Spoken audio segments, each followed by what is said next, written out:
Hey, what's up, everybody? It's time for another piece of ash. This is my weekly show where we sit and talk, and this week it's on Patreon. I'm hanging out with my patrons, and we're going to talk about all kinds of stuff. I've got some titles to talk about from Osprey Games, Scrappers, and Dracula's America that I'm pretty super stoked about. As well as the joke in the title, which is the Primaris transport controversy. Somebody this morning sent me a whole bunch of links to like a bunch of theories as to why the Primaris Marines can't go in anything that's not the new Primaris tank. And I thought it was funny. I thought it was worth talking about. So the joke, of course, is that Dracula assassinates Abraham Lincoln, takes over the United States, and as a result, the temporal shift causes the fact that Space Marines can no longer fit in anything that's not a Primaris designed vehicle. That's as likely an explanation as anything. I think the most likely explanation is that they'd like you to buy the new tanks. And I think that's fine in their prerogative. Because, of course, they're not going to come to your house and tell you how to play with your toy soldiers. So you can do whatever you want to do at home. And I just find it hilarious that storms and teacups like this happen. So what we're going to do is we're going to take some questions from the chat. We're going to take some questions from the mailbag. Talk about wargaming for about 90 minutes. Maybe get interrupted by my kids. Maybe get interrupted by my wife. Who knows? Anything's possible. It's live. It's the craziness that is live streaming on the internet. So anyway, hope you guys are having a great day. Right now we are chatting with my patrons, and my patrons are, of course, the folks who support the channel and make it so that we can actually do what we do. They basically make everything possible. They pay for all the equipment. They pay for the studio. They pay for my kids to eat and have clothes and the sandals on their feet and the Cheerios in their mouths and all that stuff. So big thanks to my patrons. And yeah, thanks for sticking with me, and hopefully we'll continue to grow this so that I can do this full time, and we'll keep making cool creations going forward. So we've got in the chats Anthony Lee and Benoit Gru, and Anthony's ready for the GMG Patreon Bingo Edition. This was his idea last time. He put it up on my Facebook page. So if you want to play along with the bingo, I don't know if you're going to win anything, but you can keep track of all the things that typically happen in the stream. There was a great photo last week of the bingo thing that he came up with, and it was all just different events that tended to take place during all of my chats. Couldn't print out the card this time. Maybe next week, Benoit says. So we're going to start off with some questions from the mailbag. The chat will pick up, obviously, because it's this is a private stream. It's just to my patrons, so they come on as they can. It's not like going live on YouTube when just anybody jumps in and starts asking questions. And that's why we got the mailbag. So let's jump in with McCrag Blue Blood. He's going to ask me the question that says, how did you settle on names for your kids? I've tried suggesting suitably heroic names like Marnius or Cato or Orton, but I keep getting shot down by my significant others. I didn't settle on names for my kids. I just let my wife pick them, because honestly, they're just going to be... They're going to be whoever they are anyway. I didn't think that names were... I thought names are cool, but they're not that important to me personally. I'm not fussed about them. I guess they're important, but I'm not fussy about what they are. And my wife's maiden name is actually Katina, which is why my daughter's named Kat. She's named Katina. It's a first name in Italy. It's Italian, and it means a link in a chain. And she, of course, was the last of her side of the family's Katinas in Canada, and she wanted her name to be represented with our kids, basically. So her maiden name's gone on to she took my name, and her maiden name's gone on. She wanted to take my name. I didn't care, but her name's gone on as our daughter's first name. And then my son, as just being like super easy to remember, is just a mashup of my name and my wife's name. So I'm Ash, she's Cass, we have Cash. Also, we were in Memphis at the time when she came up with the name, which she thought would be cool. And his middle name is Royal, which is my wife's grandfather's name. And then John, which is my grandfather's name. So he's Cash Royal John Parker. And we're Cash, Ash, Cass, and Cat in like the most Dr. Zeus rhymey family name group ever. So she just took care of all that, man. And I just went and just rubber stamped things as she asked me, basically. I was like, that sounds cool. That's a good idea. She's a lot smarter than I am and more creative. So that tends to work out when it comes to like picking names for kids. My advice is, yeah, just do that. Will C says, what do you think of the alt The Plague Cometh and Curiosity Killed the Cat, the new Malifaux Gen Comic specials? They're really cool. The Plague Cometh is a cat lady. so instead of being a Hamlet and all of his rats, it's a crazy cat lady. All I can think of is The Simpsons. I just think of the crazy cat lady in her house coat with just like cats in her pocket, just throwing cats at people and just going like rah, rah, rah, throwing cats at people. And I will not be able to play that box because I will make the most annoying Malifaux videos ever because I will literally just do that. I won't even talk during the video. I'll just be like, blah, blah, blah, and just move her forward and then throw cats at things and probably not win. I actually have a plate coming I need to paint. I have a Hamlin crew box. I have a whole bunch of Outcast stuff I need to paint in the near future. I've got like Rat Kings and Killjoy, and because I was going to do the Ratjoy thing. Not that it works anymore, but like a variation of it. And I just thought, I love those models. So they were actually my Malifaux army that I was doing when I was super hot and heavy for Malifaux.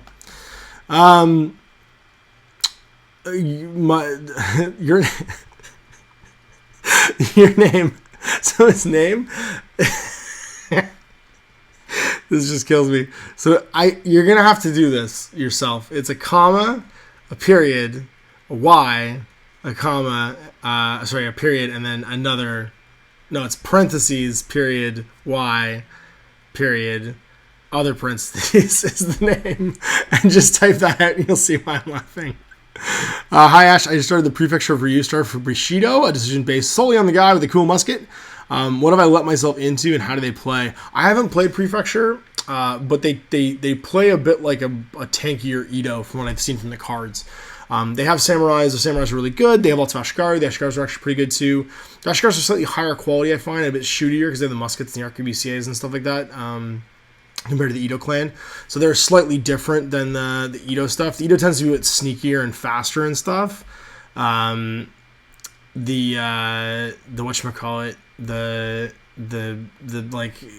differences I think are pretty minor because most things in Bushido I've found so far are all about how you play them, not necessarily what they are.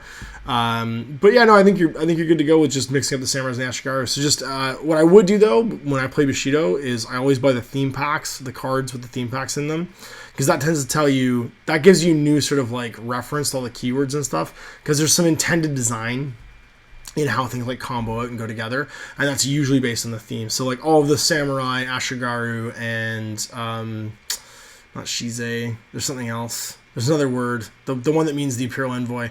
They get to send something. They get to basically be one of the factions, the Lords of Itsu and the Ito clan, and then the other one is the cult or the temple. Sorry, the temple of the snake basically is all of the hobbies and the Shiseis and the snake people, basically the poison folks. So they have two different ones, and that's definitely that's definitely like a big sort of like part of playing the game is knowing what the different themes are, because it's going to give you some context when you buy your models. The star sets are usually pretty great though. They play great out of the box. So if you've got the prefecture starter, just play a few games with that, get that card pack, look at it, and you start being able to like figure it out. The really nice thing, and it's a bit hidden, like it's kind of awkwardly placed on their website. You can see all the cards for all the models on the Bushido store. So if you go to the Bushido store, you'll be able to actually see the grand spread of like all of their things across the faction, and just look at the cards one at a time. And it helps a lot when you've read those themes, then knowing what goes with what and what you want to buy next. So highly recommend that. Go get the theme cards from the expansion card pack, and then go and look at the stuff online, and that'll tell you more about the faction. And just play games. More than anything else, you learn by playing games. So play some games. Big Dave says, Ash, I just had a baby girl and I have like no time and I'm too tired to paint. How in the name of all the gods did you find the time and motivation to paint so much? I've said this before, but it's about stealing time. Like when you're basically stuck, like especially if like your baby girl won't sleep and you're it's like 3 o'clock in the morning and you're not going back to bed right now. I would just paint or I'd play video games. I'd do something for myself. I would take time for myself when I was up with her, because time for myself at that point, when a baby's really small, really tiny, when they're an infant, just sitting with them is what they want. You know what I mean? And I would just sit with her on my lap sometimes and play video games. Like I'd put a pillow on my lap, she'd sit in the pillow, and my arms just be out like this, like around her, like playing video games. And she would just burble and like drink her bottle and then fall asleep. And then when she was like really asleep, I'd put her back in bed and I'd go back to bed. And the same with painting. Like if she was like up, like really up, like she'd take her bottle and she wouldn't go back to sleep, I put her in her baby swing, put the music on, and I would just sit and paint. And baby would just sit in the swing, and cat would just like fall asleep. Same with my son, and she just swing herself to sleep. She'd talk, and because she just wants to see you. Like your babies usually they can't see very far, so if you're sitting near them just painting, like put the swing next to you, and they're happy. They're just burbling to themselves usually, and then they burp or whatever it is they need to do. They poop. They get rid whatever the thing is making them uncomfortable. Finally happens, and they fall asleep, and you put them back in bed. But I find it's about taking that time that you feel like if you weren't doing something for yourself, you might resent that time. You know what I mean? Like where if you're sitting up at 3 o'clock in the morning and your baby just won't sleep and you're feeling like, oh God, I gotta get some sleep, I gotta go to work tomorrow, I gotta do something. If you take that time and you make it productive for you, whatever that looks like, it doesn't have to be painting, it can be anything. You tend to feel better about that whole thing. And that's why like I just didn't care about getting after about a week and a half, 2 weeks, I just found ways to make that time useful, and I didn't resent the fact that I was gonna be up anyway. Like she's not gonna get back up. She's not gonna be hungry in the middle of the night. She's a baby. But then how can I make that time to just, work for me a little bit as well? And I feel like I'm doing something with her as opposed to just sitting and staring at her and hoping just be like, go back to sleep. So yeah, you'll figure it out, man. Like the parenting advice is the worst. And I know I talk about parenting all the time, but I don't like giving advice because you just figure it out. Every kid's different. Every parent's different. Like it's all trial and error and throw stuff at the wall until it sticks, and you'll figure it out. It'll all be good. Just always be willing to try something different. That's all. Integotable says, when are you going to use your dwarfs for Kings of War? I know it's hard not being able to use Beard Force 1, 2, and 3, but I'd love to see how you use them in a different style like that. I think I've used them once. The problem is that I have a buddy who plays dwarves, right? Mike plays dwarves. And so I kind of don't want to steal his thunder. You know what I mean? And I also don't like using, apart from when I was first getting started, I don't like using armies in Kings of War that aren't like dedicated Kings of War armies, which is why I actually kind of rebased all my Bretonnians. And I painted a new army for my ogres and stuff like that when I first started, because I find that if I'm showing something off, I want to show it off the way it's meant to be, not just cut one of my armies into Kings of War. That being said, I might at some point just to do something different. I don't think my dwarf army would actually be very big in Kings of War, is the thing, because of the way the restrictions work. I have lots of units, but I don't know that those units would even be big enough. I don't know. Maybe what I'll do is I'll make some movement trays at some point that just my guys sit in, as opposed to like pulling them off their bases. There's options. I got ideas. We'll figure it out. Maybe I will. That's not a terrible idea, because it would revitalize my interest in Kings of War, start a new army. Kirk, a.k.a. That Guy, says, I'm currently working on building my own skirmish game. Do you have any tips or suggestions on general for getting the game out there, like pre-Kickstarter? Just put it up online and ask people to play it, man. Or play it and show people. Be willing to to put yourself out there and show it off, and just be proud of what you made.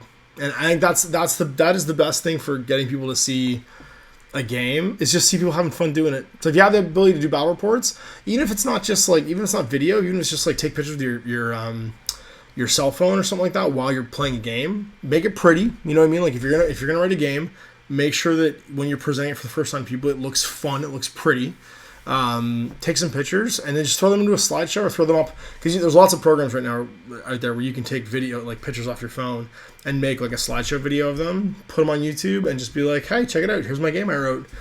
Do a preamble and a post thing, just even on your cell phone. And if people see people having fun for stuff, then you'll get people that will have their interest piqued, and you'll get to have that conversation with them about what you want to do. And that's it. What else we got? And sitting with them is the coolest feeling ever. Philip J. Mead, yes, absolutely. Talking about sitting with kids. It really is. Sitting with your kids and connecting with another human being that you helped make is a very surreal feeling, especially when you start having conversations with them. Like my daughter, she's got this thing now where I'll put her on a nap, like I just did. She wants to, there's two things. Sometimes we'll read a story, we'll read a book before she goes to sleep, or sits and watch my iPad because she doesn't really sleep anymore. But she needs quiet time, she needs an afternoon, like downtime.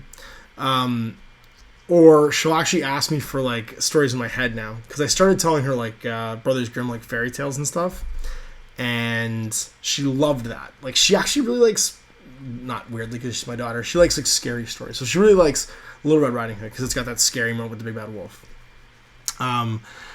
And now she started asking for other stories, but she wants real life stories because she's really into Nat Geo and Animal Planet and stuff like that, learning about the world.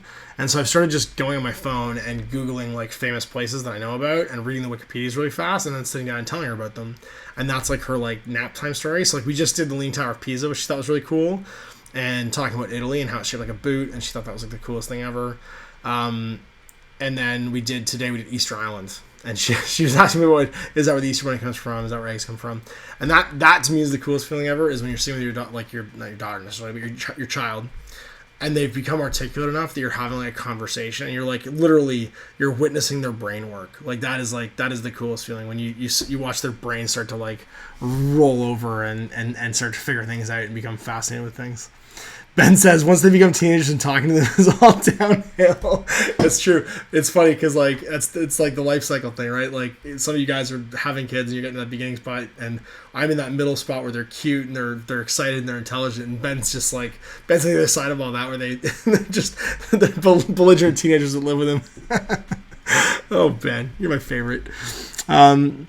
Do you have any suggestions? Benoit asks, do you have any suggestions on terrain that I could add to my Infinity table? I want to match the Red Veil stuff. I use the base for it, and I want to build it to a 3x3. Well,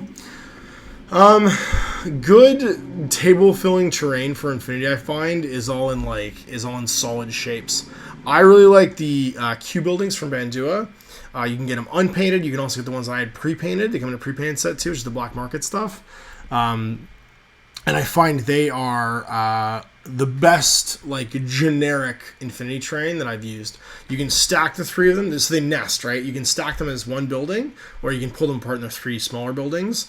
They all sit together really nicely, and the shape is really utilitarian for Infinity because it's a platform, basically. It's walled all the way around, but there's a stairwell up one side, and it means that it's accessible, and in game terms, it just works great for, like, moving models around and having on the table. It's also the same general shape as the Red Veil stuff, right? Like cubes with lips, so it's going to look all right next to it. The colorization, if you bought the ones that were from the pre-painted set, like the pre-printed ones, would match the Red Veil stuff too. It's browns and beiges and oranges and stuff like that, so I think they would look super good. And if you just got that, the three buildings, I think one is 8x8, and then inside of it is maybe 7x7 or 8x7, and then it's like 5x4, and then it's like 3x3, I think, in the middle. So like they're a good size for like anything. And it's funny because I've had every variation of them now. I've had the original unpainted ones that I painted for myself for my first Infinity Train set. I've had their first attempt at pre-printing where it was just colored MDF, and it didn't look great because the laser marks were all on it, and then they learned a bunch and they did the pre-printed stuff, and the pre-printed was all in tones where the laser cutting, you wouldn't notice it because it was in the same colors basically. That's my go-to, I think, for like just a utilitarian box style shape is that Bandua stuff. It's not fancy, it's no frills, it's easy to put together, it's super durable, and it matches the stuff that comes in like the Mototronica Red Veil stuff really, really well. Oh, Anthony's getting a stamp, I think, right now. Yes? My movie was turned off. Your movie got turned off. Oh no. I think that's probably because Daddy reset the router to make sure he could live stream.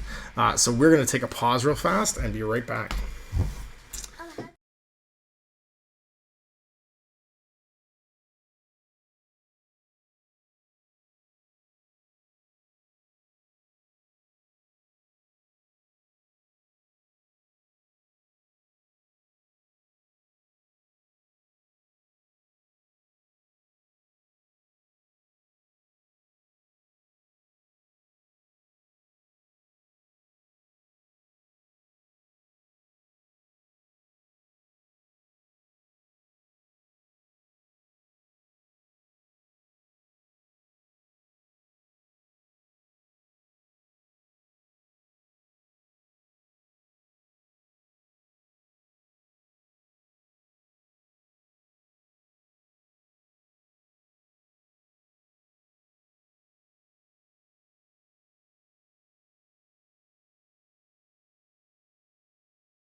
All right, we're back. Daddy Tech Support is finished. Also, the joke of how do you make iced coffee is you have children and then you make a cup of coffee and leave it in the coffee maker.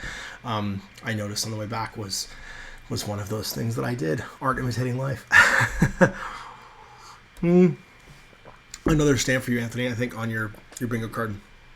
So let's talk about Dracula's America, because this is something I wanted to get into. I talked about it on the paint table this week. And it is the newest upcoming release this month, I think later in the month, from Osprey Games. And I just got my sample copy of it from Christian Waters, who is my contact at Osprey. And it is pretty super duper awesome. It's very simple. So it's the type of game that uses a dice rating system. And if you guys don't know what that means, it means that instead of having a stat line, and I've played lots of games like this, actually Ambush Alley is like this. There's a lot of like historical classical style games that are like this. Is instead of having stats, and actually, sorry, in one case you have a stat line and rating dice, which is what is it? Pulp Alley, which is a great game. And then another case of actually that would be Cutlass. Cutlass was like that as well. When instead of having a stat number, what you have is you have a dice rating. So usually in those games, like for instance in like the stat-based ones, you'd have stats, like you'd have your close combat stat, your shooting stat, whatever. There'd be a size of dice, and so like for instance in certain games, an elite guy will have a D12 for like a really high stat, and then it goes all the way down to D6 or even D3 sometimes, so like really low stats. And it's usually a success-driven game. So the higher your die is, the better you are at doing things. And then a lot of them also use dice levels as your wound system too. So like for instance in Pulp Alley, what could happen is as you got wounded, you'd have like a constitution dice. Let's say your constitution dice was D8.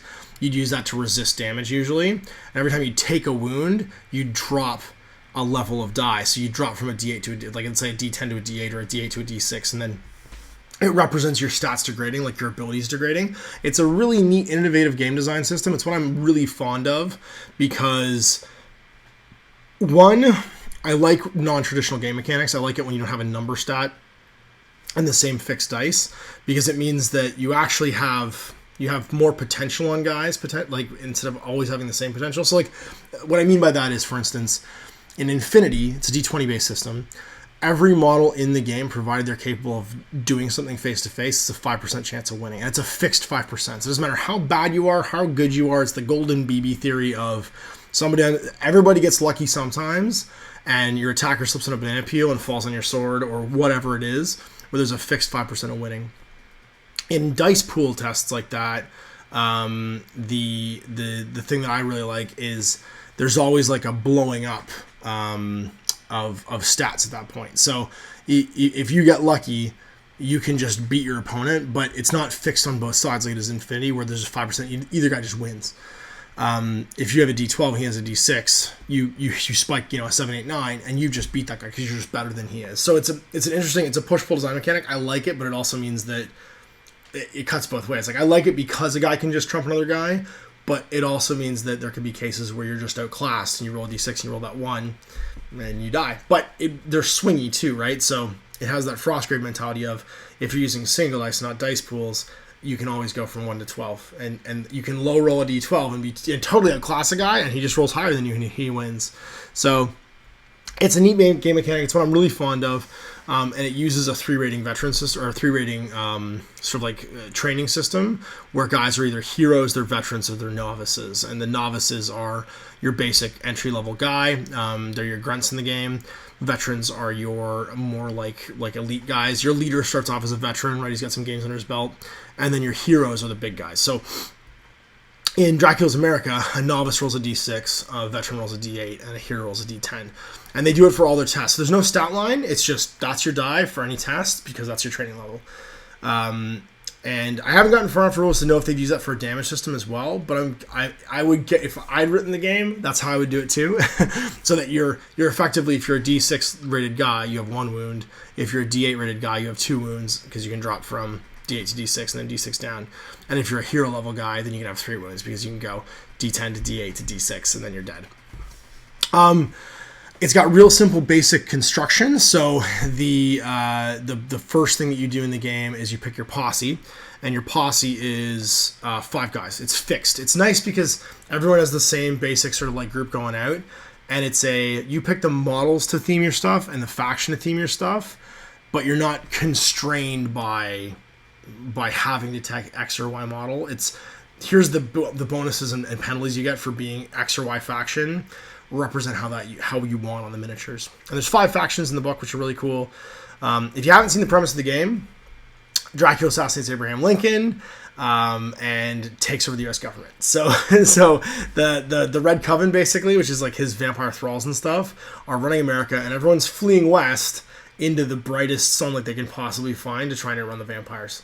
So the great expansion west right now after Civil War is partly to do with the fact that there's the United States government is now run by vampires, which is really cool. The factions are the Twilight Order, which are basically the monster hunters. They're like an ancient medieval society that fights vampires and is totally, exactly what you would think like Van Helsing style guys would be, where they are they're using silver bullets and they're still wearing like they're like armored like Templar breastplates or whatever, Hospitaller breastplates, and they're not necessarily they're not necessarily like your traditional gunslingers, but you could easily model them. And actually North starts doing some miniatures. They're like dudes and dusters with revolvers, but they're also wearing like the Conquistador like breastplate underneath. And the bonuses for them is 2 of your models are always considered to be Templars. They're members of the Twilight Order, and they have free loads of silver bullets in their pistols and a boilerplate, which is basically a chest plate or armored chest plates. They have bulletproof vests, which is a huge deal, obviously, in a Western, sort of like a historical style game. Then you got the Red Coven. So the Red Coven is the vampires. I'm just want to make sure I get the names right. I know most of them. The Red Hand Coven, sorry. And then the vampires, and what happens is when you take them as your group, you get thralls, and those guys, 2 non-hired gun models in your posse become broodkin, and this makes them supernatural and move 6, and also gives them hard to kill and transfix arcane power. So what happens is in this game, you have a dice rating basically for your training level, and then everything else that makes you special is skills and equipment. So it's a bit like Rogue Stars, in that like your training level, whether you're green, whether you're a normal guy, elite veteran, or veteran elite hero or whatever, is basically like your stats, and then everything else is represented by skills. It's much the same in this one. So if you're familiar with the Rogue Stars way of building characters, this one isn't that different. Except you don't start with very much. You start with a little bit of equipment and a random skill. Based on the table, like you pick a table of like what kind of guy you want this to be, and he starts to get a random benefit, and then as you go forward, you can get more benefits and stuff. But it's not nearly as paperwork heavy as Rogue Stars is for starting your posse. That's a good example. Is supernatural needs that like you're hard to hurt. Basically, you're not the average Joe. And the transfixes, they're vampires. They have the stare. They give you the eyes and and you can't do anything. And they're not wizards, which is arcanists, which is what the term is in this game. But they are considered to be having that power. Then there's the Skinwalker tribes, which is Native Americans who are basically going to war with the supernatural by using the supernatural themselves. And what they get is they get 2 Skinwalkers in their tribes. So they have access to certain other gear too. Like for instance, the other posses can't take like bows and arrows and stuff, whereas the Skinwalkers can.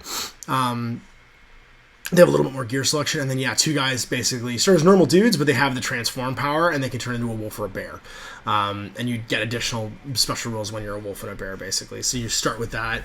There's the Crossroads Cult, which I think is the coolest name ever for Diabolists, because the devil came down to Georgia, right? You're playing the fiddle at the crossroad. You're dueling fiddles to see if you can get your fondest wish or whatever, or get your soul back.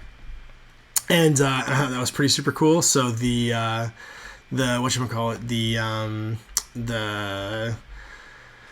devil came down to Georgia being the classic movie where you get to see all these things, and the cult gets like a dude who basically is the summoner. So he's the magister. He's the guy that summons the demons and lets you do all of the supernatural stuff. And then you get one guy who's a harbinger, and the harbinger is basically a guy possessed by a demon. So you have one guy who's demonic and who can do cool demony stuff. And they have the sleaziest. I have to show you this picture because this is the sleaziest piece of artwork ever. So there's the demon guy from the Diabolist. He looks like Burt Reynolds is the devil. Like, it's amazing. He's so sleazy looking. You have the congregation, and the congregation is basically freedom fighters from the South. Who are trying to free the South, and they're using traditional voodoo and stuff like that, sort of like Santeria style stuff. So they have some, like, they're not good guy zombies, but they have like the traditional zombie, not the modern day like horror movie zombie, in their faction. And then one guy becomes a vessel for this, like, this natural, almost like god spirit, this like powerful like good spirit, and he's basically like a supernatural. He's like an angel almost, like a supernatural dude. And then finally there's the Dark Confederacy, which is the South will rise again as zombies. it's basically what if Colonel Sanders was a necromancer. So this is the dude. This is your Colonel Sanders is a necromancer guy. What was the guy's name from Django? Not Candy from Candyland, but the guy that Crockett played. Oh geez, I can't remember his name. I can't remember his name now for the life of me, but that dude, he's like the Southern Gentleman or whatever, but he's a necromancer. And North Star's actually doing zombie Confederate soldiers, which I think is hilarious. So, like, they've raised a bunch of the dead from the Civil War, basically, and they're fighting for them. And their benefits are they're necromancers. So, like, their whole thing is they have power over life and death. And so that one guy's a necromancer, and he gets faith healing as a power. And if he dies, then you can't take revenants. But their faction benefit is that every game, their faction is just joined by zombies. So you start the campaign only with 5 guys, you're veteran, 4 novices, but they get a bunch of extra, like, dudes. They just get a bunch of just zombies, and they're hard to kill, and they're armed with a pistol for free. So they raise a bunch of dead soldiers to go fight for them. And they're not very good, obviously, but it's just free guys, to fight a game with, which is really cool. So those are your basic, like, faction stuff. Building a faction is really easy. Like I said, you start with a veteran and 4 novices, and then you just pick the models you like and equip them. You get $22 to buy them equipment. The only rule is you can't take the same piece of equipment more than once, and you have to start with basic equipment, so you can't buy, like, the Gatling gun or anything like that for your starting guys. You can start, like, pistols and muskets and whatever. Close combat weapons don't really exist. They're more represented by skills, so, like, don't worry if guys are on, like, tomahawks or swords. If you guys are model shopping, if you're excited about this game, just for what the guns are carrying, don't really worry about anything else. And then it's all just about, like, paint jobs. Because, like, a pale cowboy with pointy ears can be a vampire. Like, that's easy to do. And then there's rules for supernatural creatures. There's a whole laundry list of everything from, like, chupacabras to wendigos to, like, Sasquatch. You have squatches in your games, like, random in sort of Frostgrave style. And on top of that, you can also play your games where there's supernatural outbreaks, where there's either zombie or vampire outbreaks. So in some games, you play inside of a village. There can be NPCs. There can just be, like, villagers wandering around. And you can choose to have them be zombies or be vampire thralls instead, because the game's taking place during an outbreak of, like, one of these things happening somewhere in the West, which I thought was really, really cool, too. There's actually a great little history section in here on top of, like, the bestiary and all the additional special rules. There's special rules for special terrain, there's roster sheets, there's, like, supernatural gear, there's spells for all of your wizards and your arcanists, and there's a whole host of hired source too. So you can take, like, a native tracker, you can take a cook, you can take a priest, you can take all those tropes that you would have being, like, one of those horror movies. So I'm pretty stoked about it. I'm gonna check out some of the models from North Star as well, coming up pretty soon, and you'll see us do a campaign. Jay's really stoked about it as well, actually, and we really need to get together because we haven't seen each other in so long. And this is probably going to be the perfect excuse for that. But there's 5 factions, and I'm trying to recruit as many. I think Jay's probably going to end up doing the Crossroads Cult, and I'll do the Twilight Order, and we're going to look for people to do the 3 factions and try and get all 5 of them going. I know that JP, Jan wants to do them as well, so he's pretty jazzed. A lot of stuff. So this game could very easily just be played straight up with Malifaux like miniatures. So if you have any of the Through the Breach models or any of the Guild Cowboy models or whatever, and then any of, like, the zombie models or bad guy models from Resurrectionists, you literally have models for this game already. You can just go buy the rulebook and you're ready to rock and roll. And like all Osprey games, this is all you need. It's $19.99 UK, $30 US, $40 Canadian, full color, and pretty exciting. So yeah, man, Dracula's America, Shadows of the West. The other thing I've seen is it's going to be a series. So this is it. This is just the first book, and there's going to be more coming out. So I'm hoping what they do is they do some Frostgrave style expansions that add in a bunch more missions and new stuff. So like the way Frostgrave did it, where, like, it enhanced potions, it enhanced, it basically took each of the disciplines of magic and gave you something for it. I'm hoping that's what we see for this too, and just get more stuff as we go. But it's more than enough to get you, like, started in playing a campaign. I'm pretty jazzed with that too. So the chat just asked, so who are you going to model, Burt Reynolds or Colonel Sanders? I don't know. If I do Burt Reynolds, oh man, it'll be terrible. I will go all with the Burt Reynolds quotes, but I would want to do Burt Reynolds from like Deliverance. Burt Reynolds in the vest with the bow. And I've never been a Kentucky Fried Chicken fan. Wouldn't be able to do it. Anthony says, for Dracula's America, is there a campaign advancement system? Absolutely, yeah. It's a warband campaign game, so all that stuff is about making your guys get better and recruiting new guys. Your warbands grow. There's a max warband size just like in Frostgrave, but it's like 15 models, I think, like that, because some of them are really squishy.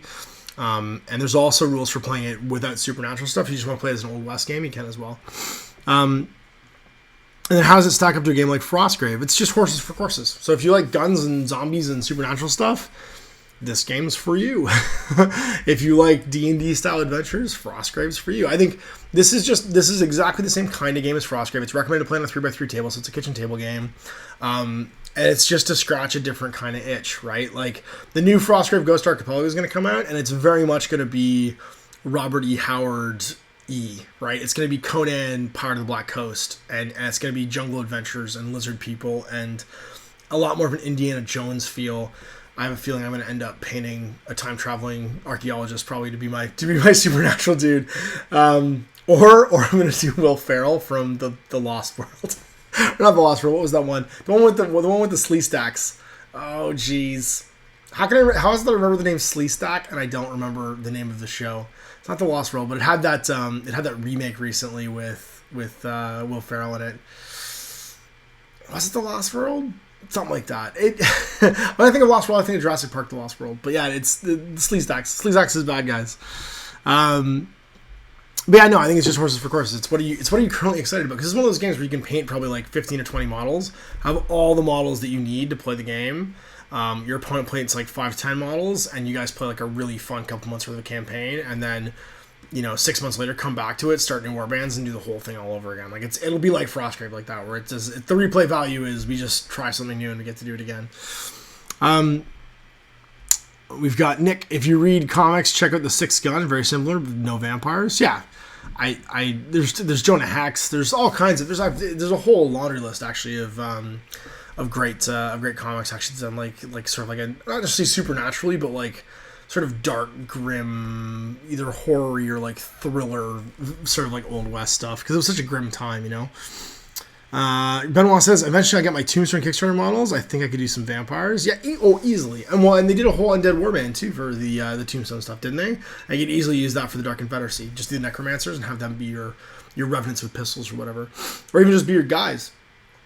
Because like this is one of those games where like you just say this is what they are and that's what they are. Like their rating dice is just representing whatever your imagination says they are. You don't have to worry about coming up with an explanation for it. So if they're skeletons that happen to have guns, just say that's their boilerplate. Really hard to kill a skeleton with a gun because the bullet's just going to go through them. There's no squishy parts to do it. Land of the Lost. Oh, I think we got it. Land of the Lost. That's perfect. Yeah, I was in the Lost World. Yeah, Slee Stacks. One of my favorite Clutch songs is Slee Stack Lightning, which is a Land of the Lost reference that I don't think half the people that listen to that song probably get. Paul Vidal says, Aaron F says, yeah, Land of the Lost. Paul Vidal says, play Abraham Lincoln Vampire Hunter. I totally could, except Abe's dead. Right? Like, the whole presupposition of this game is that Abraham's been assassinated by by Dracula. So you play Van Helsing, baby. You know what I mean? Like, Van Helsing and the Twilight Order have, like, crossed the Atlantic to come and try and, like, take back America or free America. And that's the whole backdrop for this. I wouldn't be surprised if this is a novel. Actually, Matt Ward just wrote a new novel for Frostgrave, and there's been more and more novels coming out from Osprey Games, so I wouldn't be too surprised if there's going to be an 1888 novel. And actually, I know that Joe from Frostgrave is a huge Civil War nut, and not even just Civil War nut, but like a colonial America nut. Like he loves American history, and so I wouldn't be surprised if he doesn't dip his fingers in something like this, just do like a novel or something like that. I'd be super jazzed about that. Aaron F says, Ash, have you looked at all the great post-apocalyptic figures that Brigade Games has out? I've not. I'm gonna go look at them right now. Is there new stuff? Let's just see. Brigade Games. And Brigade Games is in the U.S., which is nice because it means that there's not so much like shipping and problems trying to get stuff. Brigade Games, Iron Ivan, Atomic Cafe. Oh, it's the Atomic Cafe probably. I've seen the Atomic. Oh, that's the rules. Yeah, because I've actually I haven't played Atomic Cafe, but I have the rule book somewhere because it was such an awesome like random sort of like setting. It was like a 1950s post-apocalyptic thing, which was super cool.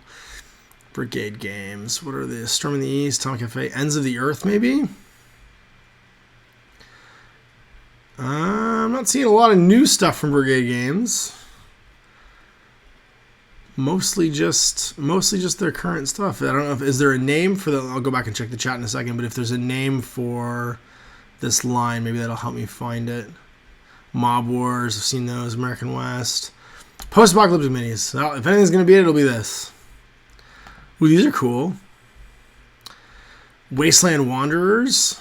Oh, these are super cool. Yeah, dude with like flamethrower, crazy like bags on their heads and stuff like that. Wastelanders. These are pretty cool. Yeah. They've got a very, oh, what's the term? They've got a very, what? That shaman looks so much like even the pose for the Wasteland Shaman looks so much like the Psyker from the Imperial Guard that I thought for a second they just cast the Psyker from the Imperial Guard. Yeah, those are super cool. Those are neat. They have a real, there's Rod Scorpions. That's neat. The Needler of Sumo. There's all kinds of stuff in there. That's super cool. No, I hadn't seen those before. I got blank. Thank you, Aaron.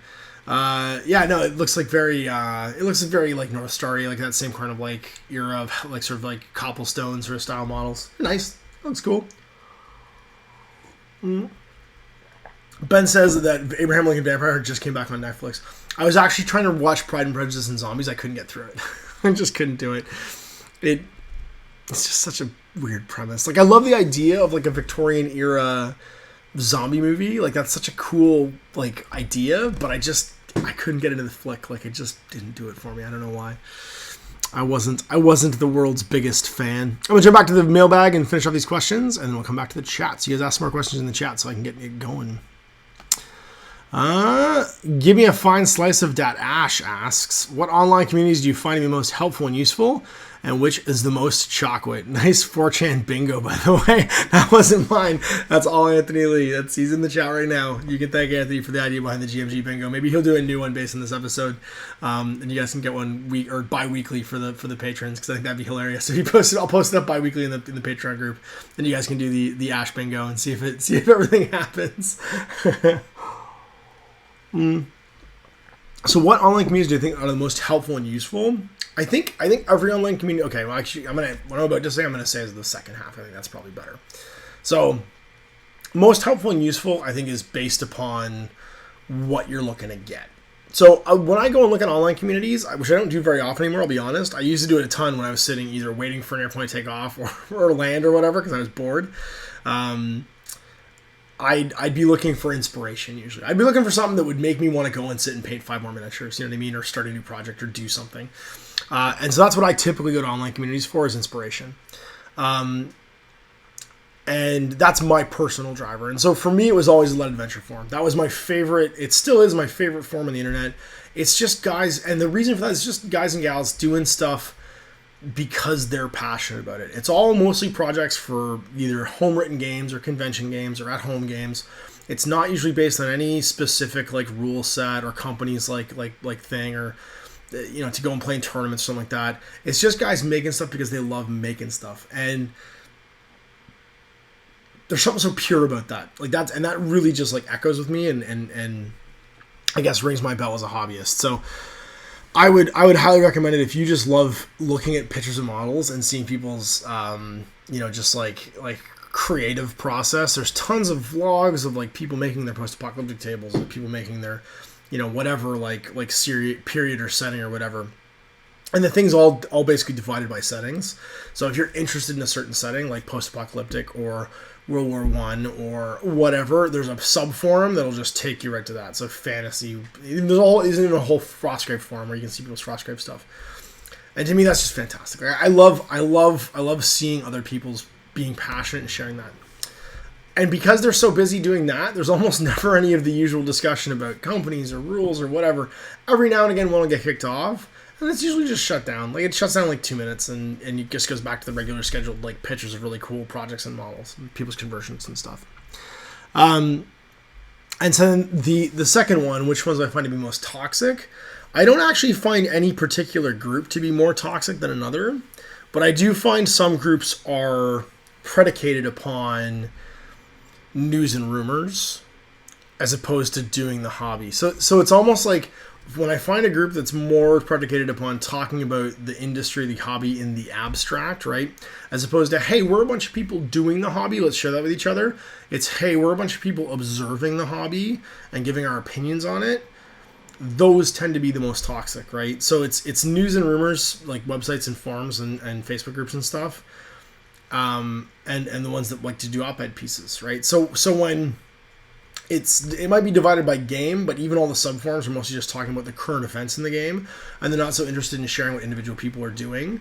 Those tend to immediately become toxic because it's just people shouting opinions at each other over and over again with no context, right? As who they are as hobbyists usually, and no context as like what they're doing or what their current interests are or whatever. And it's the internet at its worst, right? Because it's just people yelling at each other, and that doesn't have to be about wargaming. That can be about anything. Let me tell you.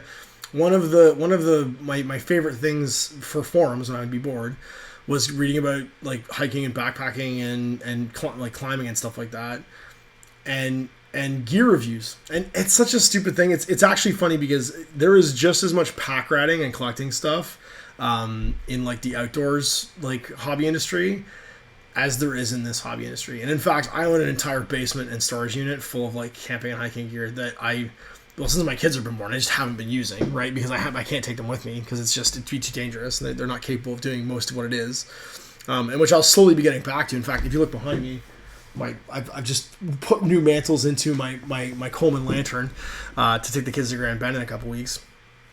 But the stuff just sits there, and I collect more and more of it. It's all just stuff that you use situationally. So it's just like collecting hobby stuff. You're like, oh, I might want that box of blah.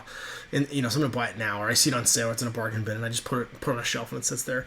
It's the exact same thing. But the websites that exist around that are the same thing. It's people just shouting opinions at each other. Some people reviewing gear, it always ends up with a pissing contest of like, well, it's useless. It's nice that you've given this review, but why would you not just use that? And everybody talking about the right and wrong way of enjoying the outdoors, which is just as silly as people saying the right and wrong way of enjoying your toy soldiers. There just isn't one. There's just how you enjoy it.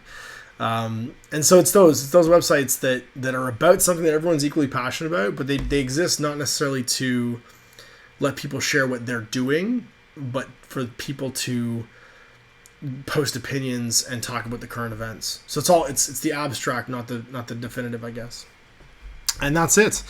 And that's the mailbag. So the mailbag's all done. Let's jump back to the chat and see what's going on.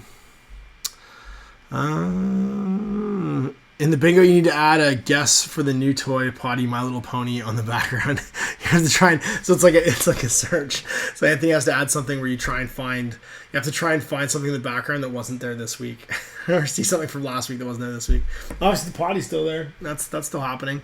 We're not changing that up anytime soon. That's still a work in progress forever, I think. We gotta try and figure out what in my living room has changed and what's different. It'll be like one of those. What was those pictures where like here's two pictures, spot the differences. You have to find three things different about those pictures. All in the coloring books. We had tons of those. Oh my god! Even thinking about that. Do kids even have coloring books? Oh, my kids have coloring books. I don't know if kids even just use coloring books anymore. So let's talk about the other game, which is Scrappers. So here's another one. Whoop! I've had this for a while. I've actually had this since just before we went off to. They got sample copies in just before we went off to Adepticon this year. I haven't had a chance to get to it, again, because Jay and I have been so disconnected. I have my warband actually picked out, and I'm starting painting them relatively soon, because this is going to be one of those things where, like, it hasn't happened in so long that now I'm just going to do it. Like, I'm sick of waiting, and I know who I wanted to do it with, but instead I'm just going to grab someone and be like, here, we're going to try this game out, which means I'm painting two armies, and we're going to play. So now Scrapper is another one of those design a guy games. Where you're using a rating system. So it's not quite the same as like Elite, Hero, Veteran. Like it does have those names and stuff still, but you have a stat basically. And what your rank tries to give you is the rank tries to give you how many dice you roll into a pool. So it's opposed testing.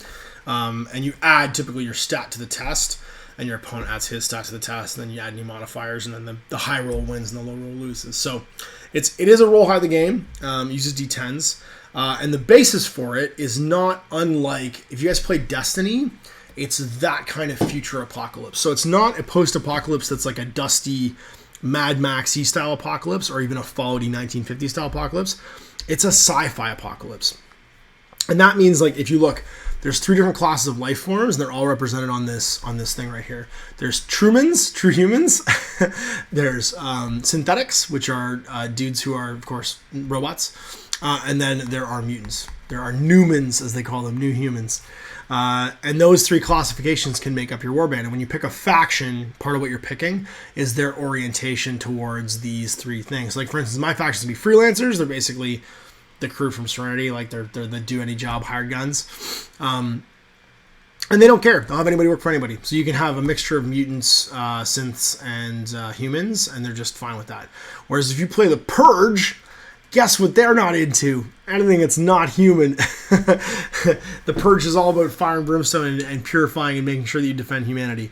The basic idea is that there's sort of a Skynet-style thing called Athena. It's a big satellite AI that just decides to destroy the human race one day, and it does. It nukes the human race. It itself gets destroyed in return, but not before it downloads its AI into the bioelectric impulses of the roots of a giant tree that it planted on Earth, and creates like a 3rd mutant species that are all like plant people synthetics. It's a really kind of cool gimmicky background, but the idea is that it's more of a future apocalypse than it is a old style apocalypse. So less hockey masks and chainsaws, and more like laser rifles and power armor being like rode around in. Highly recommend it if you're in for a post-apocalyptic game, or even just a sci-fi game, because the rules are flexible enough that I think you could do either. And it revolves around a mission system, not unlike Frostgrave, where you're resource hunting. You're coming from one of these arcologies, these like enclaves of survivors that are on the planet now, like 100 years later, and you're fighting for what's left on Earth, basically. You're fighting for all the resources. And the mission structure is very simple, but what's funny is the actual resources themselves dictate the encounters that make the story pop. So I'm very excited about it because it's one of those games where there's only really 1 or 2 different kinds of missions. You're either looking at to fight somebody, you're looking at to look at things, or you're looking at go and find things and take them back. But then once you actually get there, the random events that take place when you start looking at all the important, like the supply spots, the token spots that are on the table, are what tell the story of the game. And I think that's going to be kind of neat. It does work on almost a combination of a stat line system and a rating system. Like I said, where you've got your rating, and then that just dictates how big your stats can be when you initially buy them. It's like an elite can buy X, Y, or Z as their stat cap. Much like in Dracula's America, you gain perks by your faction choice. So whoever your faction is, it gives you access to whatever type of life there is. Phil just asked, sounds a bit like Gamward, who's the creator? It's Bob Faust and, somebody else, and Andrew Davies wrote this one. Bob wrote Brink of Battle, another quite famous war game. And this is his most recent project.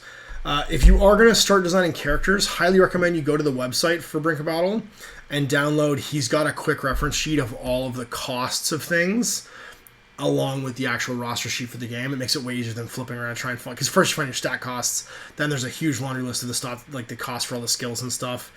And the skills mostly have costs of either your supply points when you first make them, so you buy them for supply points when you create a guy, or you buy them with experience later on, because there's of course a campaign system where you can level up and buy things and learn things and do things. And so so it's another really flexible one where you design your characters from the ground up. You're probably using 5 or 6 characters almost at a maximum. You might recruit 1 or 2 more, but it's a bit smaller of a model count game. Probably not as fast play as Dracula's America. There's a lot more bookkeeping in the get-go for creating your posse, or your group in this case. But I think it's going to be a lot of fun to play through, and I'm really jazzed about it. This is what's going to get me so when we played Rogue Stars, it got me to paint a chunk of models from my Mercs Kickstarter. This is going to get me to paint a bunch of models from my Sedition Wars Kickstarter. It's funny. I guess I should have done the Tombstone Kickstarter, but I feel like that's going backwards for this one. I already had a bunch of Black Scorpion stuff, and I'm going to paint some of the Kickstarter stuff too. But yeah, no, this, like, the last 2 sci-fi games from Osprey have both been about, like, clearing the decks of a bunch of my stuff that's been sitting around for, like, 5 years in Kickstarters, and are going to be perfect for it, too. So I've actually got a bunch of the oh shoot, what were they called? The Freedom Fighter guys from Sedition Wars, not the like Marini dudes, but like they had like the little like mutants and like the big burly mutant and stuff. Because I want my freelancers to be like a mix of stuff. I actually have an idea that my freelancers are gonna be my family. It's gonna be my family playing as like a bunch of like goons, which is gonna be funny. So like my son, my daughter, my wife, and myself will all be members of the traveling freelancer family, sort of like the Partridge Family, but murdery, I guess is what we'll have. Because the main dude, the big dude with the pistol and the trench coat, kind of looks like me, so I'm gonna paint him to myself, and that's always fun when you play warband games and you do that kind of thing. Just try it if you've never tried it before. I know it sounds like conceitful, but there's so much fun to be had in theming stuff that way. My old Bretonnian army was themed that way, and it was a lot of fun. So yeah, I'm jazzed about Scrappers too. This fall, I want to get to both these titles and do a bunch of work with them because they're right up my alley, and because they're another one of those like we have everything to play them already when it comes to like just constructing scenery and stuff. We'll make little bits of like appropriate scenery, like supplies and tokens and like just like the window dressing for like the other stuff for the scenarios, but it's so satisfying to be able to sit down and paint 5 or 6 models just because you really like the models, and then get to throw down and play a game with them with the narrative and stuff too. So yeah, sci-fi apocalypse. So less of a dusty apocalypse and more of like a sort of like Destiny style thing. And of course, Dracula's America, Shadows of the West, which I'm super stoked about too, which is vampires and cowboys. What could go wrong? What could possibly go wrong with vampires and cowboys? Nothing is what could possibly go wrong. And I suspect that Jay and I will continue our Dark Tower theme as we do that too, because of course there's what was that line? Go then. There's other worlds than these. That's the sort of like the principle of the Dark Tower is it links all the worlds of the Stephen King universes together in like an infinite way. An infinite number of turtles watching an infinite number of infinite number of monkeys writing an infinite number of typewriters, but for some reason I wanted to say turtles today. I don't know why. And it's 3 o'clock already. Holy moly! I like when I'm excited about stuff because like these live streams just fly by and I don't even notice things get slow. Back in the chat, Paul Vidal says, Ash, when are you going to use your fantasy dwarves for Kings of War? I don't mean multi-basing them, just preferred model count and normal movement trays. I actually answered that on the mailbag. And the answer was, I should try that. What I would probably do is because I don't think my dwarf army is really very big. Because the Kings of War dwarf army is actually a lot of models if you use like the actual model count. So I probably only have like 1,000 to 1,500 points of, because the way restrictions work, just the number of units I need to unlock all the war machines and stuff I have. I need more models, basically. What I'd probably have to do to play with my dwarves is build custom movement trays with the minimum model count. I wouldn't break them off the bases. I would just make them so the bases sit inside. But I'd probably need to do that to play an actual game with my dwarves, and I have to think about it too. But when I come out to Kings of War, I might do that because obviously that's something that we haven't played for a bit, really. To get me excited about it, starting a new army is always a good idea. Doing something new and different. Anthony says it's turtles all the way down. It is turtles all the way down. Not really sure what that means, but it must be turtles. Yeah. Other things I'm working on for this week. It's funny, this Saturday, I'm actually going to be, because speaking of Mercs, I'm actually going to be doing a Let's Play for Mercs 2.0. It's finally happening. I found someone else who wanted to play Mercs. It's going to be really exciting, actually. I'm pretty jazzed about it. I've got tons of painted Mercs teams, and actually it was funny because I opened them up just to look at them and make sure they weren't broken, like I could actually build them and play with them. And I realized that I still hadn't painted at least like 2 of the teams. I haven't painted my ISS, and I haven't painted my Texaco. I need to paint my Texaco too.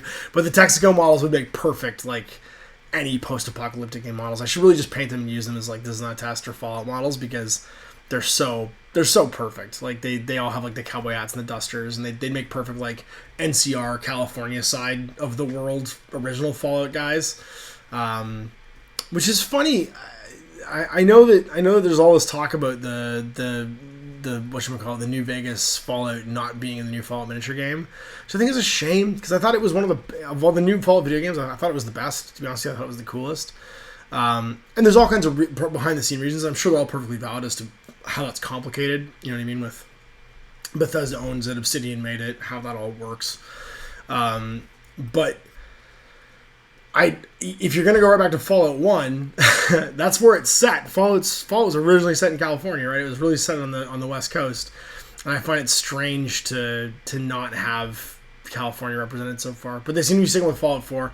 They've just done a render for oh, what's his face? The leader of the Minutemen, who's always telling you to go and help another village. I like him. I like that guy. He's my favorite, actually. He's pretty cool with his enormously huge laser musket, which seems to be bigger than he is, which is funny. But yeah, no, so we got Mercs 2.0 I'm doing this weekend. Probably going to play some Guild Ball this week too, which I'm pretty excited about because I haven't played Guild Ball in a while. I'm going to finish painting Veteran Brisket, so I can play some of that. And then more Anima Tactics, which you guys haven't seen yet. It comes out soon. I'm so excited for you guys to watch the Anima Tactics Let's Plays and videos. I'm actually painting new Anima Tactics models this week for the first time in years. I'm painting my Empire stuff. And it's been so long since I painted anything for Anima Tactics. I forgot how awesome and chunky those miniatures are. Especially the Empire dudes, because they're all in like super heavy like gold plate armor with like white cloth and billowing cloaks and stuff, and they have this real like Final Fantasy sort of like chunky royal guard thing going for them, which I'm pretty jazzed for. Anthony Lee says Laser Musk is my favorite part about that game, Fallout 4. Yeah, it's funny. I'm finally actually playing it all the way through. My sister, for my birthday, bless her heart, got me an Xbox One, which I haven't had I literally haven't had a current gen console since the like this. I've missed this whole generation basically. I missed because like I think the Xbox One X comes out soon, and it's like the next gen Xbox, which is 4K. I haven't had an Xbox. I have not played really any of the games from this generation of Xbox because I had my daughter and I was finishing up playing through like that generation of 360 games, and I think the Xbox One came out right after I had my daughter. And so it was just like, who's got time for video games? Like, I got time for some video games, but I was moving, I changed countries, I came back, I was doing all this stuff on my own. And I haven't really been, like, sucked into a video game in a while, and I've been playing a lot of Fallout 4, let me tell you. She got it for me with Fallout 4, because it's actually her favorite series as well as the Fallout games. And, yeah, and I got sucked right into the base building, too. Like, every time I encounter something with, like, a workbench, I just start making a settlement, and I can't leave until it's like lit and it has food, it has water, and there's like a settlement beacon up to like attract people, and it's got at least one turret like protecting it. Like there's the one like boat dock one, which I thought was super cool. I was like, oh, it's a really nice house, I'd like to live here. Oh shoot, there's a workbench, I'm gonna totally build. There's literally nobody there, there's no reason to do it, there's no settlers. I just walked in, I just built this huge house around it, but I probably spent like an hour and a half just like making sure it was perfect, and like as perfect as it could be, stripping all the resources from around of it, because I don't have the perk basically that lets you share resources between all your workbenches. Yeah, and it's been eating a bunch of my time. So I would say that definitely part of my like not getting a lot of painting done has been just being busy, and the other half has been I have an Xbox One and a game I haven't really played all the way through, and that's been eating a little bit of my time. I'll be super honest. There's been some video games getting played now that my kids go to bed at a relatively decent hour and stay in bed. Being able to have some video game time has been really good. And I also caught up actually just recently with a bunch of stuff with my wife on TV. If you haven't watched it, The Handmaid's Tale, great piece of Canadiana. It's a Margaret Atwood novel from the 1980s, 84. Ironically written in 1984 about a new world order, and kind of super relevant today because it's about a very conservative take over the United States. And it does a lot of it takes a lot of liberties with the subject matter because Atwood's novels are all very sparse. She sets up her world building usually to further the story, not necessarily to do a lot of exposition on the world itself. Except for Onyx and Crake, her new post-apocalyptic book, which is very different and actually does a lot of world building, strangely. But this one, the world building is very sparse. It's an earlier book of hers, and I really enjoyed this series. It was a Hulu series. If you're in the United States, you can watch it on Hulu. It's just aired in Canada on Bravo, so I think you can probably watch it as back episodes, and it is dynamite. Ben just asked what's my gamer time on Xbox Live.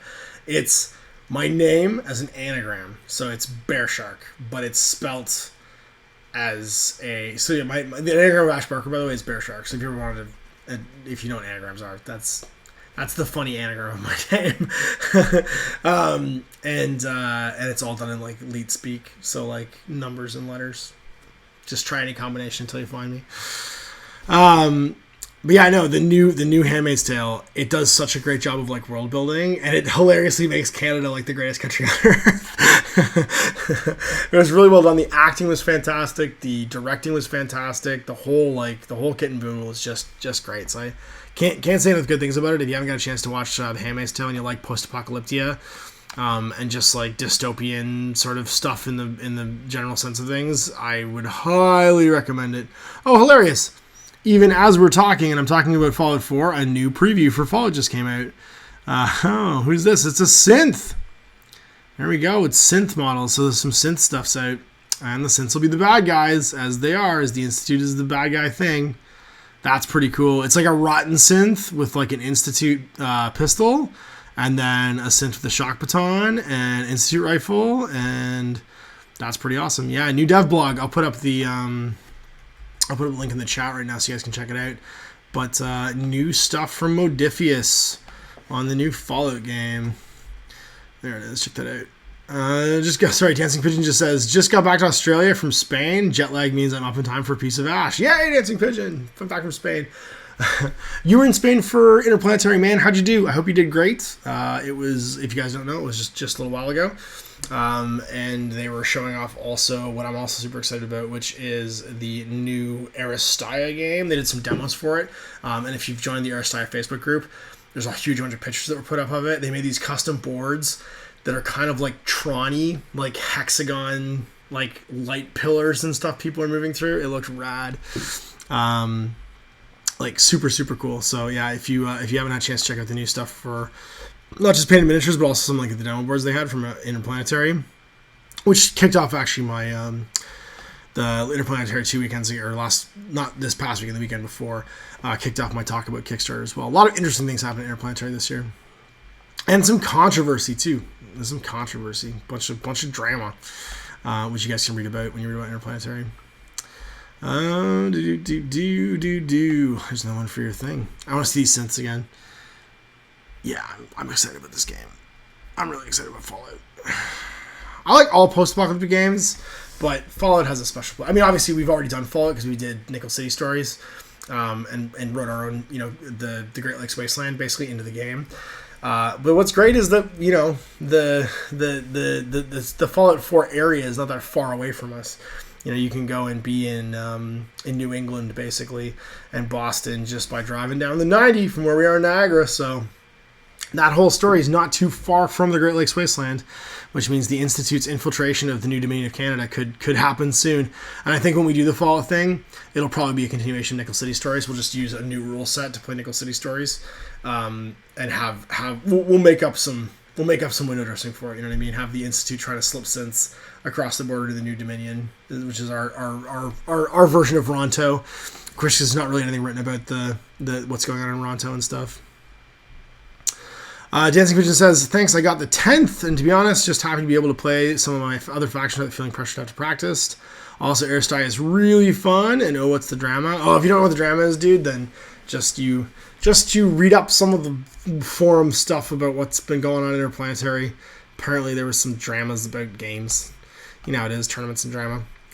Yeah, no, I'm pretty jazzed with that. Anthony Lee says, I live just north of Boston. Playing Fallout 4 is a pretty surreal experience. No, of course. Like, it was funny. When I was playing Fallout 3, I was traveling to Baltimore all the time, and like when you're in the Baltimore DC area and you're playing Fallout 3, like you're like, oh, I know where that is. Oh, I know where that is. Like, and Bethesda Studios obviously in Bethesda, Maryland, so they're doing what they know, which I thought was actually genius for Fallout 3 because it really allowed them to capture a place in the world and make you feel like the people that wrote about it knew about it. You know what I mean? Like, I think that was so smart to do.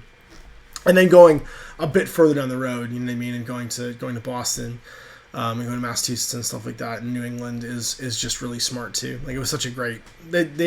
I have nothing but respect for Bethesda because they've written great games. And actually, I'd written about a bunch of criticism about Fallout 4 as well, about the dialogue and the fact that your character speaks, which of course has never happened before in a Fallout game, and the fact that they went into the source code and they found that it was very talking your way to things wasn't really an option. Like, you always got to the same place no matter what you said, and yeah, that happens. Like, that's just writing in big games. Like, I didn't feel that way. If I didn't know it was like that, though, I wouldn't have felt like it was that way. I don't think.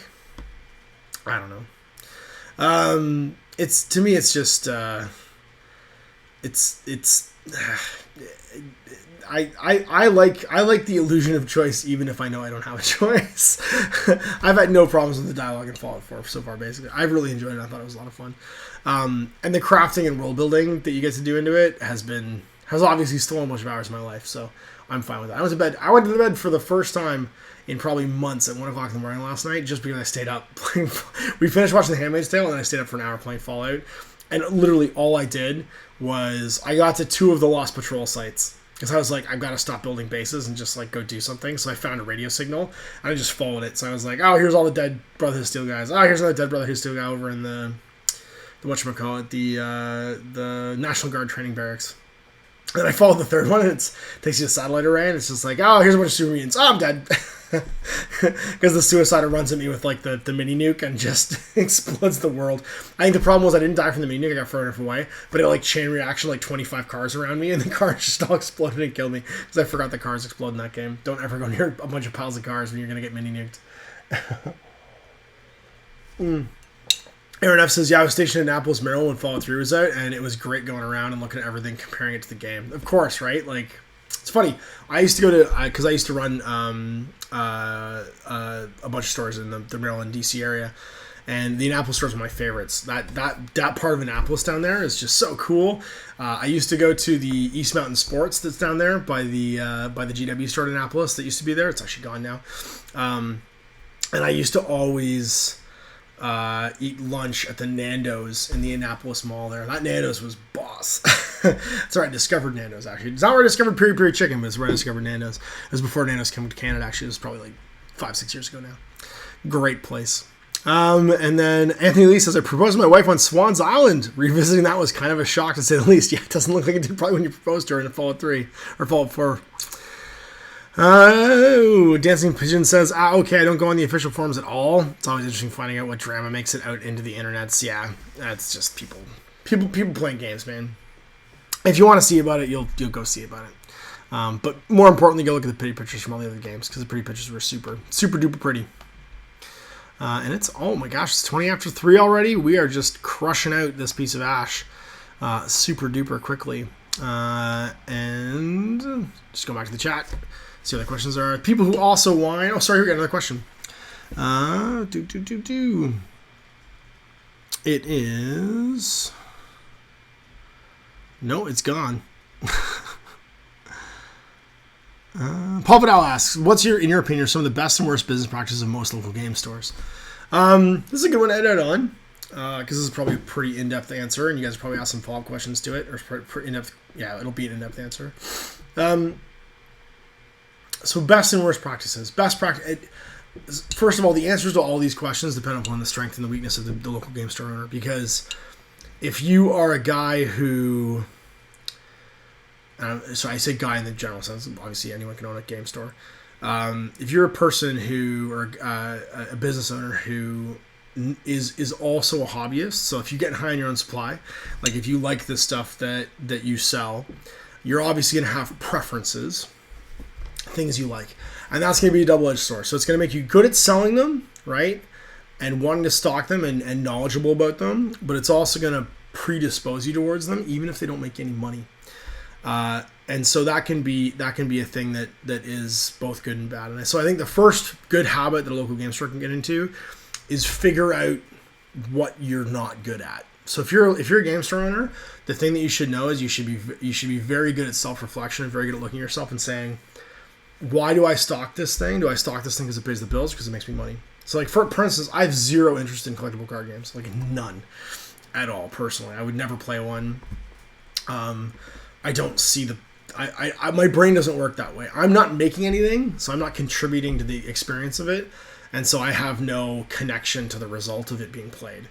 And I know that about myself. That being said, if I own a local game store, I would learn everything there is to know about the current incarnations of all the card games, and I would stock whatever my distributor told me or my rep told me from that company is the top 25 turnover items for that stuff.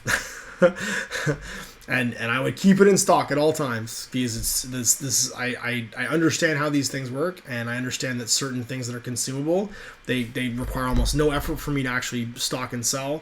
I can hire somebody that will keep up to date with it, or I can hire somebody who understands the current value of singles and can run all the binders for me and do all that stuff. And he can be there 2 days a week and just be the person that people come to talk to on, card night or whatever. And it's gonna consistently generate the income. So like, to put you this way, if you're a farmer, you don't have to like peaches to grow peach trees, right? But you know the peach trees will make you money. So you hire people that are good at planting, picking, and running peach trees, and you provide the land. And so that's thing number one is a good habit, is know what you're good at, know what you're bad at. I can sell toy soldiers all day. I can't sell card games. I can probably sell board games. I probably sell anything, but I'll be better at things I like doing. And I need to take a deep look when I stock things as to why I'm stocking them and what they're there to do. If they're there to make me money, I need to make sure they're making me money, and they're continuing to make me money.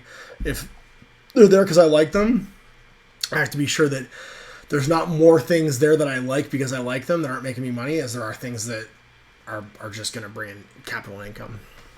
And so that's thing the first. The second that is the other side of that is, and it's the worst possible habit, is being your own best customer. And that's that old saying, don't get high on your own supply. Don't let your opinions dictate your business practices. Let facts dictate your business practices. If things sell, they sell. If you don't like them, too bad. They still sell. They make money. You can dislike the company that makes them. You can dislike all that stuff. Doesn't change the facts. Keeping your lights on. So just sell that stuff and shut up about it. Keep your opinions to yourself. If you have a wall for a Games Workshop product, don't stand around talking about how much you hate Games Workshop to your customers. All you're doing is saying, don't buy this stuff behind me that I just spent all this money on. And that's a stupid thing to do. And I walk in local game stores and I see people doing it all the time, complaining about their rep from that company, complaining about blah, blah, blah, blah, whatever it is. All you're saying to your customers is, don't give me any of your money. And I've invested all this money for the stuff on the wall over here, and I've lost that money. And what you're saying to people like me that are business owners and smart is, this business is going to be here in 5 years. So don't do it. Just don't do it. Keep it to yourself. And if it sells, it sells. If you have it on your wall, be excited about it. If you're not willing to do that, then just get it off your fucking wall. Just put it in a bargain bin, liquidate it, and get it out of there. And don't say another word about it, because the things that you say it's costing you money in invisible ways. If I'm standing in your store and I'm there to buy a board game, but I like the game that you're bitching about, right? Or I've got a whole house full of stuff for the game that you're bitching about, or that company you're bitching about, or even worse, I work for that company you're bitching about, but you don't know. You've lost invisible money at that point. I'm going to buy what I came here to buy, and I'm never going to come back. I'm going to go down the road to some other store. And you'll never know that happened, but there's literally, it doesn't cost you anything to shut your mouth. Right? Like, it doesn't cost you a single cent to shut your mouth and keep your opinions to yourself. So yeah, be informed, be informative, tell people like facts, but don't complain and don't be negative for no reason. Because if you're being negative for no reason, especially with things that you sell, you're just costing yourself money. That's a terrible habit to get into. Yeah, so that would be my top two best and worst business practices. The best one is to know yourself and know what you're good at and what your limitations are. And the worst one is to open your mouth and state opinions when you don't know what the consequences are going to be, because you can't know what the consequences are going to be, and it's going to cost you money in all kinds of ways. And especially don't state opinions about products currently sitting on your wall unless you're intending to get rid of those products in the next 24 hours, because you're just costing yourself money and you're not going to be there for a long time. Philip J. Mead says the people who whine about it are game masters or don't role play. No matter when you go, there will always be people who complain, even when it was a great game. Yeah, it's true. He's talking about Fallout 4 again. People are going to complain about it because people like to attribute. There's a saying I have that I think is, for the people who've worked for me in the past, it's probably my most popular saying. It's never attribute to malice, but you can attribute to stupidity. And it's not my saying; it's one I've stolen myself. But it's just true. People love finding connections and correlations and injustice in things.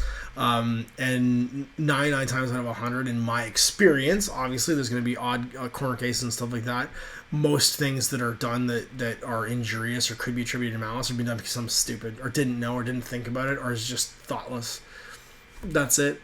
It's not typically malice. It's usually just stupidity or greed. Greed or stupidity. Those two things. Benoit says, I'm really excited with the new Dark Age stuff at Gen Con. What has you most excited? The stuff I can't show you. I painted 2 models right now that I can't show you for my Forsaken. I've painted a couple more models for my Scarred that I can't show you, that I'm jazzed about. And it's actually one of the other reasons why my on the paint tables have been scarce. I've been filming stuff with them. and playing games with them to get them recorded so it'll come out for Gen Con, but I can't show it off on the paint table until Gen Con's. I'm under orders by Brian to not show certain things off, so I'm trying to be good and not show off things that I shouldn't show off and talk about things I shouldn't talk about, but I'm pretty jazzed about it. And after Gen Con, I can be all loud and proud and be like, woohoo, look at these things. So, like, there'll be a big, probably, like, on the paint table that week when stuff that you guys couldn't see shows up. Philip Jamie says, Ash, that's the greatest life tip. It doesn't cost a dime to shut your mouth. Nope, silence is golden.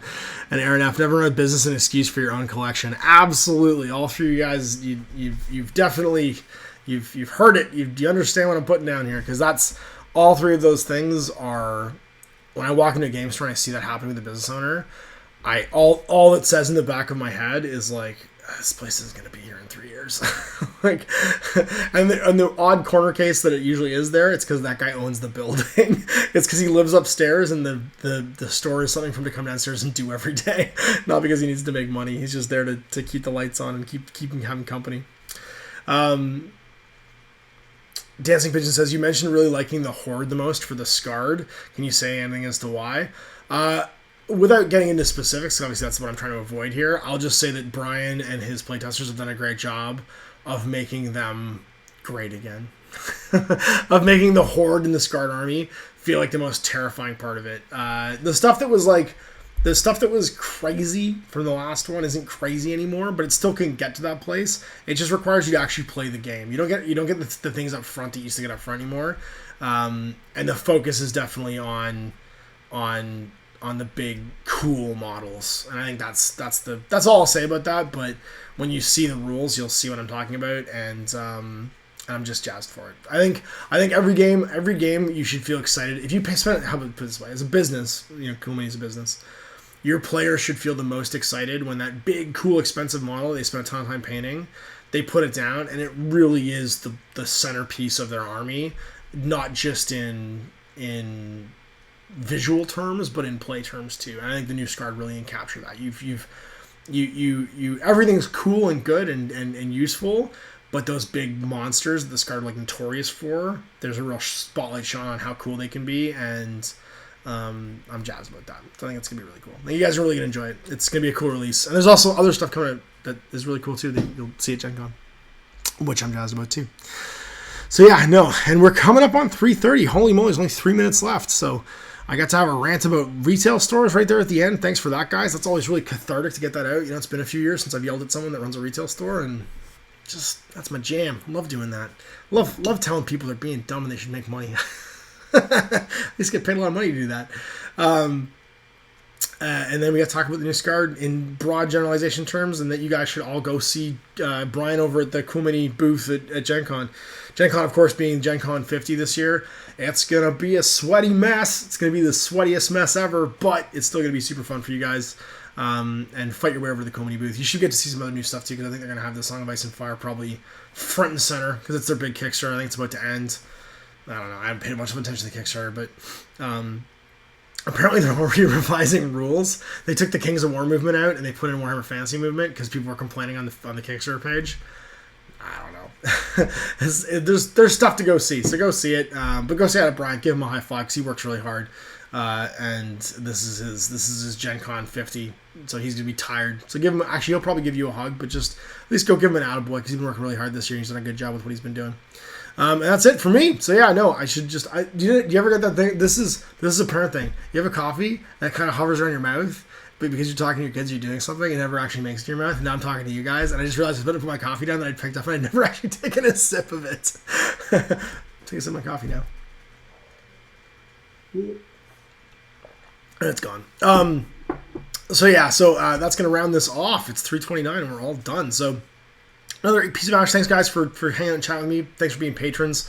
For all you guys watching in the future, thanks for being viewers. If you're jazzed about this, like and subscribe. I hope you guys enjoyed that look at Dracula's America and Bob Faust's Scrappers. And of course the Stormfront teacup talk that was the Primaris transport thing. And I can't believe the number of videos that got inboxed to me about that controversy, that people would want to buy that. It's just, I don't understand people that need permission to play with the toy soldiers. I have to have permission to do this. I guess I can't understand it, because when a lot of people play strangers, if you don't have a gaming group of friends, where you can just agree to play however you want to play, and you're always playing strangers, the rules are going to be very important to you because they're the unspoken social contract that you have between every game. So anyway, I hope you guys enjoyed that, and thanks for giving me a chance to rant and talk about things I like talking about. We'll see you next week. Next week's Piece of Ash will be on YouTube, of course, which means I'll throw a link in the description below so you guys can see the new mailbag and get some questions in for next Monday, and it'll be live on YouTube, so everybody's going to get a chance to kick in and chat. And until then, I'm going to get back to work on painting some Space Cowboys and some Anima Tactics and some stuff for Guild Ball, and I'll see you next time. And I'm Ash. Happy wargaming.